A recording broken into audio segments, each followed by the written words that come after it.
3, 2, 1. Magic. What's up, guys? Oh, dude. So Wow. we're doing our first after show recording, and That's right. it is really ghetto. What? But we're trying. It's This is- not ghetto. Man. This card improvised. table's How it been in my goes. family for 30 years. Yeah. Actually, probably more than that. You're proving this point. You know how many bunkos were played on this table? You're continually proving I don't this know. point. So A lot. I'm Justin Zagri. I'm the director of the Great Wizarding War. I'm also one of the writers, and that's one of the writers over there. Hi, I'm Garrett Schweighauser. I'm one of the writers of The Great Wizarding War. I also portray James Potter, which was a dream. And we have our guest here, That's me. I'm the Dani guest. Jae. Dani Jae, our first guest, dude. I'm the first Let's give a round of guest. applause to our first guest on the Talkback for the Great Wizarding War, working on the title. I like that. Talk back. Talk back. Talkback Talk for the back. Great Wizarding War. I like Okay. that. When the Great Wizarding War talks back. I don't know. Oh, I'll come up with look some at this. more. Oh, that's really good. I was watching an episode of Portlandia today where they did. There's a business that came up with puns, Uh-huh. and it was really great. And it's like that's good. That's a it's good like pun. Portlandia, that company came up with that pun. So I'm gonna be trying to mess with levels over here, doing the very best I can. I feel like our audio connection to everybody is held on by like string and duct tape in Yeah. a metaphorical That's sense. why I said it was kind of ghetto. We're just barely figuring this out. Episode 1. Hey, look, I mean, like, you got Snape and the Marauders, and we just did these amazing stuff with it, and now you did amazing stuff with it. Whatever, Yeah. dude. You Showed played up on James set. Potter. There was Shut a up. huge team. Let's be real. But there was. It There was a was very a big huge team, team. and that was like the biggest we've ever been. And then Warner Brothers said, "Stop raising money." Right. But we're like, we still want to tell stories, so And now we we're felt like there was so much story left to tell. right. Oh my gosh. So we did, and now we're here, and I wanted to make sure that we had a little more than each episode. You know, I wanted Yeah. to have something to talk about each time. I mean, And for the fans to get to know you guys a little yeah, better. we put so much work into making this just a beautiful gem to go back to and enjoy. Whether it's the audio design of like the sound effects or the story that has been written. Right. Lots and lots of research happened on the day of recording, weeks before the recording. So this is just an opportunity for like the big fans of it, us and you Right. guys, to kind of delve back in and enjoy parts that you liked, or like, you know, maybe you can figure out what's going to happen next. I don't know. Sure. I don't even know what's going to happen next, and I wrote it, so good It's a luck. surprise. Yeah. So, I mean, we're literally minutes off of listening to the first episode. What did you guys think? Oh man, Goosebumps. So many goosebumps. And then Yeah. at the very end, the little musical crescendo, just like, ah! yeah, It's Alex. reminiscent of Severus Snape and the Marauders, and just it builds so much. Yeah. I gotta say, like Alex, gotta give it to Alex. Oh my gosh. Every Sure. time he needs to make music, Yeah. he makes beautiful music, and the sound designer was a fantastic for the special effects. Yeah. I love audiobooks. I listen to audiobooks whenever I'm stuck in traffic, and I live in LA, so I'm stuck in traffic all the time. Sure. So I down like 2 audiobooks a week, and this was a more fun experience. I had my eyes closed, and I'm hearing all the little details. Yeah. One of my favorite parts is near the beginning of the episode, where I guess we can talk about pieces of the episode because at No, this yeah, point you you've can talk already about seen it. anything. It's yeah. aired now. Yeah. I've been so close-lipped. If that you're I'm listening like, to this without seeing episode 1, then you need You were to doing go it home backwards. and listen to episode 1. Truth. In the beginning, when Sirius is put on the table and the oh my gosh, the healer, the St. Mungo's healer, is like doing the blood transfusion and making sure everything happened. The noises and the sound effects of like the wand cutting open the shirt, cutting the wound, like setting up the blood transfusion is so specific, and you just make it. It just feels busy, and You love almost it. you almost miss it. Right. Like, and that's the way it's meant to be. And it's like, you can just feel that it's, oh man, everything is happening right now. Right. And I usually don't get that sense of urgency when I listen to audiobooks, but Sure. this was so immersive. Oh man. Well, that was the idea. I'm glad it worked out. I love the fact that as soon as the episode started, you immediately know that they operated into an outdoor setting, Right. and being able to tell what they were doing, and that they were obviously rapping on Windows. But setting, to me, that's the hardest part about starting an audiobook, is the initial setup. Sure. Because that's where your imagination takes off. So the fact that it's like, we got to just jump right on that train, and it was set up audibly so beautifully. That's where I got locked in. And you got to give it to JK for the source material. No, of course. Like, we wouldn't be here without her. Well, I love it because some of the research that went into figuring this out is how you get into St. Mungo's. Right. And the way to That's get in... I don't remember. Was that in the book? Was that in I Goblet of found Fire? it eventually. Yeah, we had to use the lexicon. Oh man, just to double check and make sure, which made us change some of the names of professions. Of professions on the day of maybe recording. perhaps on the day of recording. Yeah. For one of our amazing actors was like, I don't think that they have this in the Wizarding world. And I think, like, what do you know? Oh, you're right. You know a lot more than I do. Right. No, it's absolutely right. And one of the things that I was a little worried about was not getting everything right. So that's why I wanted this project to be much more collaborative and for people to catch my mistakes, for us to catch each other's inconsistencies, to make sure we get as close as possible. Taking our own little liberties here and there is fine, but yeah, it's really important to. It's like you have to honor the source material while telling an amazing story, and I think that's Justin. You've created such a great environment to tell a great story. I mean, about these kids figuring out what they're going to do with the rest of their life as a war starts. Right. You know, and that is so apt to now. Right. Well, I kind of left it at the end of Snape and the Marauders, where we see, the Marauders get defeated, and basically we're wondering what's going on, what happens with them afterward. And I think we're about to get introduced to a new cast member. So just, if you hear random noises like, scratching or howling, it's not Paul, I promise. It's my little dog Whiskey. She is, her middle name is FOMO because she has a fear of missing out. And she always feels like she's missing out. So you may hear her and see her if you watch this. Yeah. So just letting you know that she's a ball of awesome. Okay. So, I kind of left the Marauders in a bit of between a rock and a hard place. And some people were like, well, how does Remus stop bleeding? And I'm like, yeah, how does Remus stop bleeding? What a good question. What a good question. Maybe I should tell that story. And then I'm like, yeah, I'll do one more part where we find out where Remus stops bleeding, and then I'll stop. Sure. Yeah, right. But it's really nice because this time it's not just me coming up with the story. I just met you guys. I barely knew you when I was coming up with the story for Snape and the Marauders, and I wasn't ready to collaborate on the story with everybody yet. But now that we've been around each other for a couple years and we all know how big of fans we are, I was just like, I want to see what other people have to say, and I need help, honestly. So when we were coming up with this arc for a 12-hour story for what James goes through, the Marauders go through, Lily goes through, and Snape goes through, as well as new characters that are coming. Characters. It's been a really fun experience working with people. So speaking of what Lily's dealing with, we kind of like set her up for some new stuff. Oh my gosh. What do you think about we've tripled the time that you were in for Snape and the Marauders at least in the first episode. Nah. Yeah. No, what was your full question? No, I was just like, what do you think about her being set up as like a trainee to be a healer? Oh my gosh, I think that's such an amazing backstory because it presents her life and her young adulthood as something apart from James and apart from Snape and apart from most everything that you typically think about Lily with. And it's like, oh, what were her passions? Oh, what were her aspirations? And I think that, especially in regards to the Wizarding War, is so key because she's such a strong character. She doesn't necessarily need somebody to succeed. She kind of corrals everybody along the way. Right. And I think that is such a cool character quality, especially coming from a woman, especially coming from this bunch of guys that are just kind of, causing ruckus. I think it's a really fun place for her to be in. Right. Why do you think she decides not to go into conversation with James? Because they do like hug and then they kind of leave together, and she obviously like patches him up and kind of gets him out of his dazed stupor. But why does she just leave him after fixing him up? And he says, I want to talk, and you say Remus is down the hall. I think she's the big D disappointed. I think it's I feel that pain right now. Brought back memories. Yes, it did. I'm not mad. I'm just disappointed. And it is that motherly parental disappointment that it's like, oh man, I had so much going. I was invested. I've been trying. I've been doing better. And I think specifically with James, obviously, is where the hinge of the disappointment is. Yeah. But it's like, I had so much writing on you. Like, you've proven to me time and time again that you're becoming a better man, and you weren't who you used to be, and you are growing up. And this? Really? Like, I just think it really hits her to the core, and I think James even knows it, and he's just kind of grasping at straws. Sure. So I think it is an untangling of their relationship. Do you think that was she surprised? Like, how on the level from like 1 to there's a man hiding in my bathroom, how surprised was she? She was definitely man hiding. No, I'm just kidding.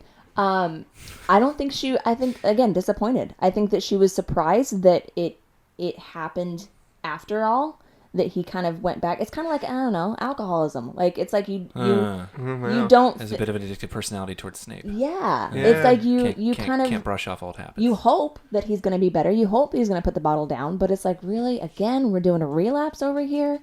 So, do you think it's enough to break up their relationship? Oh, it's borderline. Borderline. It's totally borderline in my mind. Well, we know we can't break canon. We know that part. But I definitely know we are... You mean we're not going to bring in the 16 years where Lily goes and lives, in a convent kibbutz somewhere? Yes. You say convent kibbutz? But Yeah, but to me, it's realistic.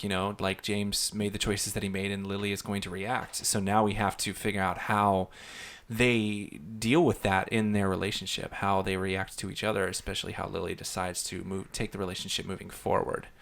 Yeah, absolutely. So as far as James goes, he made his choices. The choices did not turn out the way he thought they would in Snape and the Marauders, and now he's in a situation where, not only are his best friends in peril, but Remus reacted the way he did. So up into the point where Remus, saw Remus, and after, what do you think was going through James's head? First of all, the blood dripping in the Remus scene. Yeah. Just about to see that. And Paul's performance. I mean, everybody's performance is so fantastic, and Right. I just love the giving that all the actors put into this.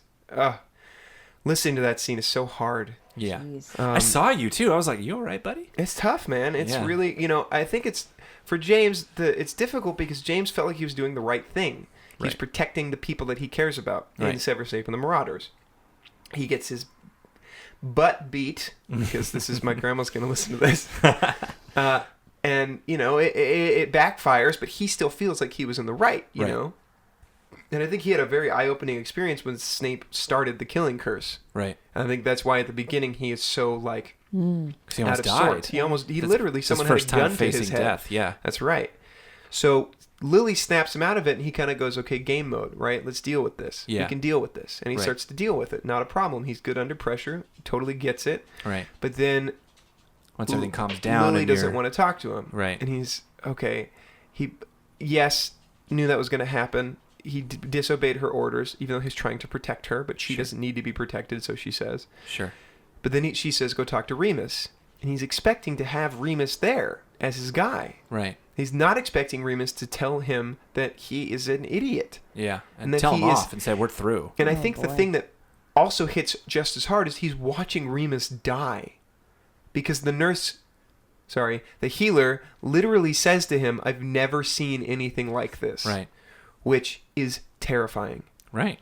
And then James leaves. Remus is dying. Okay, you know what? It's salvageable. Where's Peter? It's salvageable. Right. If Peter was just involved, then then everything would have been fine and it would not have been a problem. Right. So, Sirius, where's my wand? I'm gonna go deal with this because I know how to deal with things. Right. I have it here. What are you doing? It's fine. I'm gonna go do this. Then Sirius says, I don't know if we did the right thing. Right.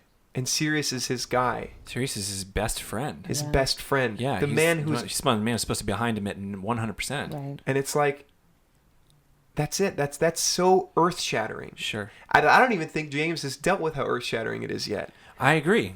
I think, And I think that's really important towards his development from going toward becoming the noble hero that we know right, going into the Wizarding War. right, because up till now he has made decisions for the people around him. Yeah.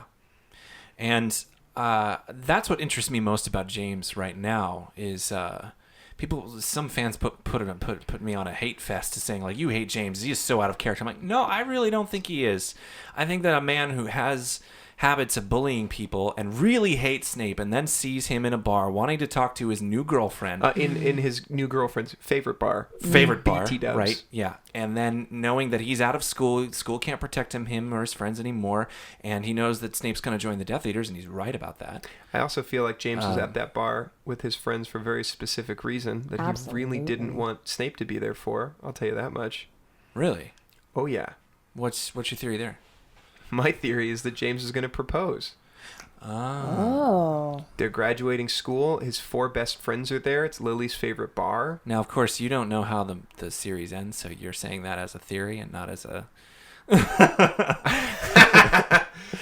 I'm just saying it. But that's an interesting point of view. I'm just saying it as a I didn't write it logical that. I did not person. write it that way. Right, but as inferring. But really, as, he proposed to her right out of school. Yeah, Wow. they've been dating for at least a year. Almost a year. Oh yeah, years Almost a enough. To a guy Exactly. to That's a my guy thought. who's been in literally no long-term relationships before that. Yeah, a year is a long time. He is pretty impulsive. Yeah. And he also thinks, okay, there's more to life than Quidditch and map building. What am I Right. going to do with the rest of my life? Well, I know I'm Sure. going to marry Lily. Yeah. Okay. That's what you think. Yeah. Which is another reason why this is such a mess. Right. Well, that's the whole point. It's going to be a mess, and then it slowly builds itself back. Spoiler alert. Well, I mean, I got to end it on a high note. That's you fair know? enough. Fair enough. Yeah, yeah. Maybe. I mean, yeah. I can end it on a high note for some characters and a really terrible note for others. Joss Whedon. Yeah. I didn't look. I can only kill so many people, Wow. so I'm severely restricted by what I can and cannot do here. But I like that theory that he might propose, or he wanted to propose at the time. So let's talk about Snape and Voldemort. Ugh, Snape. Oh. Yes. First of Great all, can I scene. give a big prop to Beau Marie? That was an amazing Voldemort. Just the Yes. seething, the dripping of the words. I was like, ugh. Yeah, we Grossed kind out of even we kind of listening. used him as a test for when we did the fan reading, the live reading. That was kind of a test to see how he'd do, and a lot of people reacted very positively. They said he was Yes. very creepy. And then our original Voldemort, Clayton Nemro, his schedule became too frantic. He goes in and out of the country all the time, and it became a bit of a risk. So I just decided that Beau was going to stay on and do Voldemort. I love Beau. I honestly am so happy that he's involved because I have such a hard time with the characters that he's playing to like let them go because they're such an important piece to everything. Right. And he's playing more than one character. Oh yes, he is. He's A playing lot of people are actually playing more than one character. This is true. Yeah. Most of us are. But I like I've been on him and hounding him and giving him notes, and he's always so good at listening to my craziness and just dealing with it and being like, okay, we can work with this.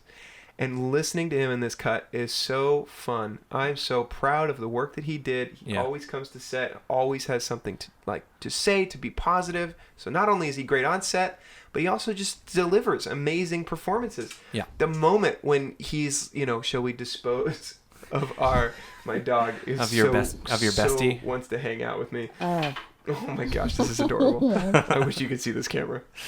You can't have the fruit. Here, you just go. Here. On the subject of cast, though, I was really impressed because Severus Snape the Marauders, our cast is so close-knit, and we've done so many cons together, and experiences, and highs, and lows, and memories, and, I remember way back when, and, like, all these fun things, and then we have new people, we have Beau, we have Denise, Jared, and they just, they step All up of to the them. plate, and they're just like, you know what, we're ready to roll too, and this family just got twice as big, Yeah. and I think 3 times. And 3 we're times. still casting. Oh my gosh. Yes, we are. We got to cast a couple other people. I just think that quality, being able to step into, not even shoes, but step into a room and be ready to rock and roll with people who have already been dancing for a long time together. Right. I think that's a really admirable It's a good metaphor. Okay. character quality. Yeah. Thanks, guys. But yeah, to talk about like the talk between Voldemort and Snape. Yeah. The pressure, right? Right. Well, that's the kind of thing I was trying to do. Is that I talked with Mick about it, and I was just like, "What do you think is going through Snape's head right now? Do you think he's scared?" And Mick goes, "No, he's not." I'm like, really? He's facing the most powerful dark wizard in the world. Who would kill him at a moment's notice, and he's not scared? He's like, no, he doesn't care right now. I'm like, why? He's like, because he thinks he lost Lily. And, he has it in the back of his head that, show me and I might forgive you. He has that in the back of his head, but he's facing the world's most powerful dark wizard, and he knows he's not going to say no to the invitation. And he also so knows he feels like he's lost Lily. So now he's like, the only thing I care about is that Lily's safe. So that's why he asks, will you accept Muggleborns? Mm-hmm. And he brings up Miss Evans, and that's like another moment of suspense of just like, what's he gonna say? Is Lily safe? He said Lily's safe. Yes. And I do love the fact that Snape did exercise some of his dark magic, and he won. Even when he says, 3 if you ask me, like to be able to flex your muscles to the fullest potential. Yeah. must feel great. Oh man. I think that was the most cathartic experience of his life. Oh yeah. Yeah. And the way I wrote it with the battle is that, yeah, he is really strong, but the Marauders, when they're together, can take him, and they can defeat him, except when they act like idiots. And when he was cornered, he was a rabid animal to me, and he exploded. And then when he could go pick them off one at a time. Right. And that's when he had his catharsis moment. Not the explosion, but when he sectum semperas remus, when he crucio Sirius, and when he nearly kills James. Yeah. That was his catharsis. Yeah. So afterward, he's almost reveling in it, and alcohol is hitting him. So when he says 3, if you ask me, and it's his snark coming out, and then he corrects himself, and be like, shit, I'm talking to But him. and with all of To the the Dark Lord. confidence and with all of that, you can still hear the anxiety. Sure. Because it slowly starts to build in him as he's like, wow, okay, this is actually becoming a thing. Right. Like this, and I feel like he's in such a like, screw it, let's do it. You know Yeah, what? He's he lost is. Lily already. Yeah. And he finally got to give the comeuppance to the people who have made his life hell for 8 years. Right. So, do it. Right. I totally buy that. Yeah, I mean, like the only person who's giving him any time of day is Voldemort at the time. And again, you just don't say no to the greatest dark wizard alive. Not to his face. Not to his face. Not even No, behind his so, face.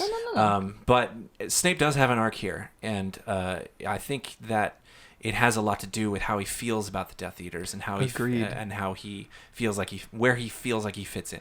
I'm excited to see that arc, particularly because I love listening to Mick perform, but also because everybody thinks that Snape became a bad guy and then decided to be a good guy, right? Sure.